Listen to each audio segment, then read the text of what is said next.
We continue now at the top of Daf Zayin Amud Aleph in Meseches Kiddushin. This is Kiddushin Daf 16a. On the previous Amud, the Gemara asked, according to Rebbe, who says that in all cases of redemption, let's say you have an Eved that's the Eved of an Oved Kochavim, whether he's redeemed by a non-relative, whether he's redeemed by himself, whether he's redeemed by a relative, in all situations he goes free. So what does the pasuk mean when it says V'yotza b'shnas hayovel, that he stays in servitude and he only goes out in the year of Yovel? And the Gemara says Rebbe uses the pasuk of V'yotza b'shnas hayovel for the following brisa. The brisa says, what does it mean when it says V'yotza b'shnas hayovel? It's talking about ba'ovid kochavim sheyeshno tachas yodcha. It's talking about an ovid kochavim who's under your authority, meaning who's under the authority of a Jewish government. Even in that situation, the Jewish government is not going to force the ovid kochavim to free the Eved if the Eved is not redeemed. Oeino ela ba'ovid kochavim she'eno tachas yodcha. Or maybe we'll say the pasuk is talking about an ovid kochavim that's not under your authority, not under the authority of a Jewish government.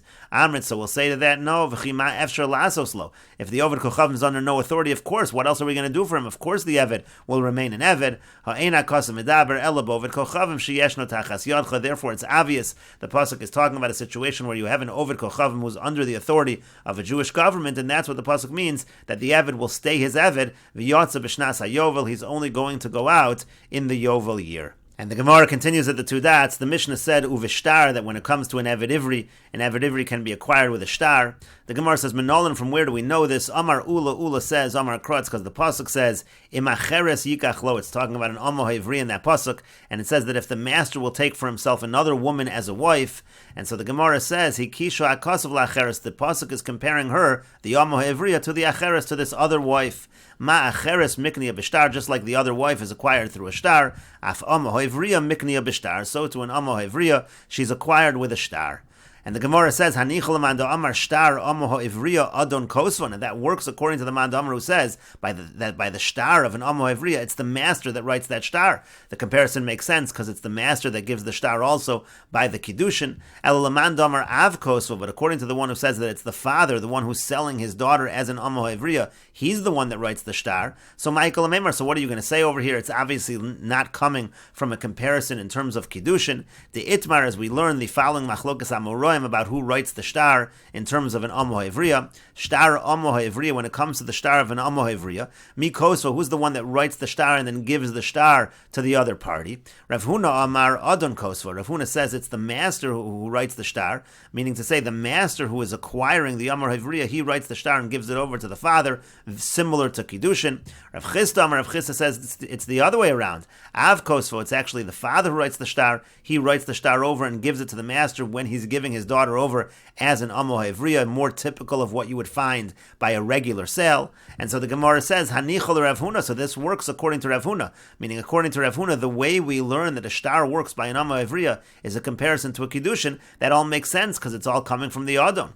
Elul Rav Chisda, but according to Rav Chisda, that the shtar by an Amo Ha'ivriya goes from the father to the Adon, Ma'ikol Amemar. So what are we going to say? What is the source by Amo Ha'ivriya that the acquisition is made with a shtar? And the Gemara answers, Amar Ravacha Bar Yaakov. Ravacha Bar Yaakov says, Amar Krotz, because the pasuk says, Lo seitze ketzeiso avadim. It says she doesn't go out the same way that other avadim go out. That's talking about the Amo Ha'ivriya, that she doesn't leave the same way an Eved Kanani leaves, b'shein v'ayin, by losing a tooth or an eye.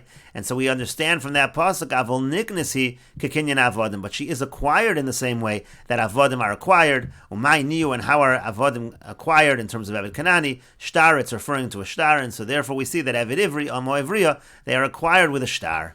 But the Gemara says, Ve'ema avol niknasi kekinyan avadim. Why don't we say that what it really means is she's acquired through the same kinyan as Eved Kanani? Umay niu chazaka, and that could be a chazaka. Kinyan chazaka also works by an Eved Kanani. And to that the Gemara says, Amar Kra, there's another pasuk that says, V'snachaltem osam levnechem acharechem. It says they're an inheritance to your children after you, talking about the Eved Kanani. Osam bechazaka. We learn from there that they are acquired through chazaka. V'lo acher bechazaka. But the other, meaning the Hebrew slaves, the Eved Ivri, the Amo Ha'ivriya, they're not acquired through a kinyan chazaka. But the Gemara says you could say the other way, Ve'ema osam b'shtar, v'lo acher b'shtar. Why don't you say the Eved Kanani is with a shtar, and the Eved Ivri, the Amo Ha'ivri, are not with a shtar? And so the Gemara says to that, Haksiv, no, because the pasuk it's already written. Lo Seitzei could say so Avadim. She doesn't leave the same way as Eved Kanani, but she's brought in the same way as Eved Kanani. And so we have some psukim that are equating the Eved Ivri to the Eved Kanani, and some psukim that are not equating the Eved Ivri to the Eved Kanani. And the Gemara says, Umar Reisa. So the Gemara says, well, how do you know which one is included and which one is not?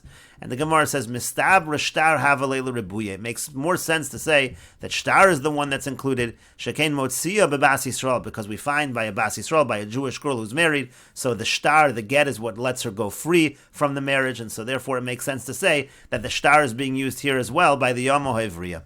But the Gemara says, Adarab, on the contrary, Chazaka Havalela Ribuye, we can say that Chazak is what should be included. Shekain Kona B'nechse Hager, because Chazak is used. Let's say you have property of a ger, the ger has no one to inherit him, so how do you acquire that property? Through Kinyan Chazaka.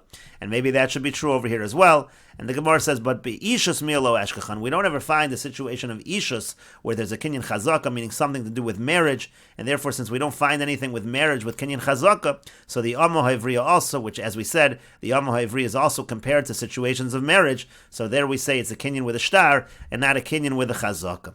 Iba Yisayman, if you want, I could say another answer. Lahachi ahani imacheres. It's exactly for that issue. That's why we have the pasuk of imacheres, meaning the pasuk of imacheres is telling us, compare her to an acheres, just like over there we're talking about with a shtar, so too over here with a shtar, but it's not really, the source is not really from imacheres, as we said, because according to Rav Chisda, by Omo Hevriya, the shtar is going in the other direction, but at the very least, the acheres can tell us how we should darshan the other psukim, and again, we should say that it's to include shtar, and it's to exclude chazaka. And the Gemara continues, Rav Huna hailo seitze kitzei so avodim ma'idarish. Now, according to Rav Huna, if he already learns from imacheres the idea of a kinyan b'shtar, so what does he do with the pasuk of lo seitze kitzei so avodim? And the Gemara says to that, Tahumi boy leisha ina yotze barashe ivarm ke'eved. That's exactly what the pasuk sounds like it's saying.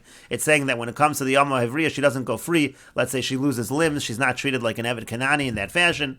But Rav Chisda responds to that, Imkain, if that was all the pasuk was saying, lichtov kro lo seitze ko avodim. It could have just said lo seitze ko avodim. My kitzei so avodim. What's the extra phrase? Kitzei so avodim. Shma min otarti. So therefore, you can see from there both ideas. You can see the idea that she doesn't leave barashe ivarim, and you can also learn out the idea that there is a kinyan that's also used, lo seitze kitzei so avodim, but she is acquired in the same way as avodim. She can be acquired with a shtar. And the Gemara continues at the two dots. The Mishnah said, "V'kones atzmo b'shanim." When it comes to an Eved Ivri, he can acquire himself after 6 years. He goes free. T'chsiv, as it's written in the pasuk, "Sheish shanim yavod v'ashvius v'gomer." It says for 6 years he serves, and then in the 7th year he goes free. And b'yovel, the Eved Ivri can also acquire himself at the year of Yovel. T'chsiv, as the pasuk says, "At shnas hayovel yavod imach." He's going to work for you until Yovel. And also the Mishnah said, "Bigiron kesef." He can also redeem himself with money. He can pay for whatever the remaining years are. And the Gemara says to that, Damar Chizkiya says, Damar Kra, that's because the pasuk says, V'haftei, it says she redeems herself. Melamed shemegareya pidyona v'yotza, that shows that she can deduct from her redemption, meaning whatever years she worked, she can deduct, but she can pay for the remaining, and then she can go free. And the Gemara continues, Tana was taught, V'kones atzmo v'kesef u'v'shav v'kesef u'v'shtar. It says that he can acquire himself, the Eved Ivri, with money, or with something that has the value with money, or he can also be set free with a shtar. And the Gemara says, Bishlama kesef dechsiv mi kesef miknaso. I understand kesef, it says in the pasuk, mi kesef miknaso. We understand kesef works for that kinyan. Shava kesef nami yoshiv gulaso amar achman el rabo shava kesef kekesef. For shava kesef as well, it says yoshiv gulaso. We learned earlier the term yoshiv gulaso comes to say, to include that things that have the value, that have monetary value, that's the same thing as kesef. Elahai shtar, but when it comes to a shtar by Eved Ivri, hechi dami, what exactly is the case? Ilema dechasav le shtara adame. If you're going to say that a shtar is written, meaning that I owe you whatever remains in terms of my contract, hainu kesef, that's the same thing as money. That's essentially what he's saying is, I'm going to pay you back the money. I'm redeeming myself with money.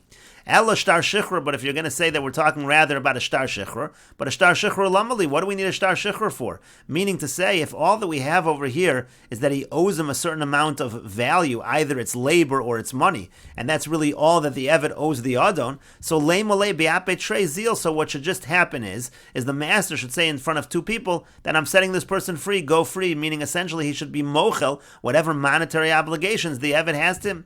Inami biape beidina zil, or maybe go in front of a court and say he should go free. What's the purpose of the shtar? Why can't he just be mochel to the Eved, that monetary obligation that the Eved has? And the Gemara says to that, Amar Rava says, Zosomeres, this shows Eved Ivri Gufo Kani, that in Eved Ivri it's not just a kinyan that takes place in terms of a monetary obligation of the labor, but his actual body is acquired by the master. V'harav shemachal al girono ein girono machal. And therefore, if a master forgives that giron, that monetary value, that's not going to work. You can't just forgive it. There actually has to be a shtar involved in terms of freeing the Eved Ivri. And the Gemara continues at the two dots. The Mishnah said, Yeseira olav Amo Hevriya. The Amo Hevriya has another way to go free in addition to what the Eved Ivri has, and that is that the Amo Hevriya, she goes free when she reaches maturity. And the Gemara says, Amar Reish Lakish says, Amo Hevriya kones atzma b'misas ha'av. Reish Lakish says that an Amma Ivriya, she acquires herself, she goes free when her father dies. May Rishus Adon, she goes free from the Rishus of her master in that situation. Mikal v'chomer, we learn that out from a Kal v'chomer. Umasi monim, if what we find by these signs of maturity, she'ein motziin may Rishus Av, when a girl becomes mature, she's not taken out of the Rishus of her father, but motziin may Rishus Adon, but she is taken out, she does go out from the Rishus of the master. So Misa, so when it comes to the death, she'motzia may Rishus Av, if the father dies, she's completely taken out of the Rishus of the father, and Shemotzia may Rishus Adon. Certainly his death should also take her out from the Rishus of the Adon. And Rashi says, B'misa Sa'av, the death of the father, meaning Aviyah, meaning the death of her father. Misa Shemotzia me Rishus Av, the death of her father, that takes her away from the Rishus of her father. Meaning, She'ein Maisa Yadel Yarshav, meaning if her father dies, so then her earnings don't go to those who inherit him. Kedekaimal and Bechsubis, like we say in Ksubis, Amar Rav Yehuda Marav, Rav Yehuda says that Rav says, Basani Zonis Mino Achin, let's say a daughter is being supported by the brothers, Maisa Yadel La'atzma, she keeps her earnings. Amar Rav Kahana says, my time of the Rav, what's the reason of Rav? Dechsivis Nachaltem Osam Levnechem Acharechem, it says that it's an inheritance to your sons. Osam Levnechem Velo Benosechem Levnechem. We learn there's an inheritance to your sons, but your daughters are not an inheritance to your sons. It teaches us that a person, whatever zechus he has in his daughter, it doesn't go down, it doesn't transfer to his sons, and so therefore that's what the Gemara is saying. That's what Reish Lakish is saying over here. That when it comes to Misa, where she completely leaves the rishus of the father, so certainly she should leave the rishus of the Adam, the rishus of her master. And the Gemara says, Meisvei, we have the following question. Meisvei Rav Hoshi asks the following question. Yisera olav Amo Hevriya shekonas atzma b'simonim. It said in the Mishnah that the Amo Hevriya has an additional way to go free. She acquires herself with the signs of maturity. V'yamisa, now if it's true what Reish Lakish is saying, that she also goes free with the death of her father, Nisni Nami Misa Sa'av, then it should also say in the Mishnah, there's an additional way she goes free with the death of her father. It should say that's an additional advantage, so to speak, that the Amo Hevriya has. And the Gemara says, Tana v'shayr. The Gemara says, no, that could have been taught, but that was just left off. But the Gemara says, my shayr, d'hai shayr. Well, what else was left off that this was left off? You can't say things were left out of the Mishnah if only this is left out of the Mishnah. And the Gemara says, there is another item that's left off. Shayr misas ha'adon. What's left off is the death of the master. As Rashi over here says, Shayr misas adon dekaimelon lekamon. We're going to establish later on, de'ena ovedes hasaben, that the Amo Hevriya, she doesn't serve the son when her master dies, so that's also left off. But the Gemara says, Imi shamis ha'adon, if you're talking about the death of the master, lav shiuruhu, that's not left off. Tekevan de'ikanami be'ish lo katani, because that exists also by a male slave, and that's why it's not listed in the Mishnah. Rashi says, de'isanami be'ish, the nirtzanami yotze v'mis ha'adon. The halacha is when you have an Eved Ivri with his ear pierced, he actually does go free when the master dies. De'eno oved saben, the nirtza will not serve the son. K'ditznan b'mas nisan, like we learned in the Mishnah. And so therefore, that's the reason it's left off. That's not really even considered being left off. Again, it's lav shiuru, that's not considered to be left off. It exists by the male slaves as well. And so the Gemara says, well, if that's the case, ve'ela nisni. So if there's nothing else left off, so we should have listed the death of her father. Why is that not listed if Reish Lakish is correct? And the Gemara gives another answer why it's not listed. Tana davar sheyesh lo kitzva katani, davar shein lo kitzva lo katani. The Tana is teaching items which have a set time of going free. The death of her father is ein lo kitzva. There's no official time that he's going to die, and therefore it is not listed. Rashi says, sheyesh lo kitzva v'kesef miknaso v'sheishanim v'yovel kulu yadi le'emas v'kama. In other words, when it comes to redemption in terms of money, how much per year was she purchased for? When it comes to 6 years, to yovel, all of those have a certain set time or a set amount. That does not apply when it comes to the death of her father, and that's why it is not listed. listed. But the Gemara says, Vasimanim, but what about Simanim? What about the signs of maturity? The Einlam Kitzvah, the signs of maturity do not have a set time. V'katani, and that is listed in the Mishnah. Rashi says, Vasimanim sheyeshem emaheres lavi v'yeshem acheres. Some girls will have signs of maturity earlier, some will have them later, and yet that is in the Mishnah. And the Gemara says, Amar if Safar says, Ein lohem kitzvah lamala. So there is no set time in terms of the latest age. Aval yesh lohem kitzvah, but there is a set time in terms of the earliest age. If signs of maturity come too early, they're not even counted as signs of maturity.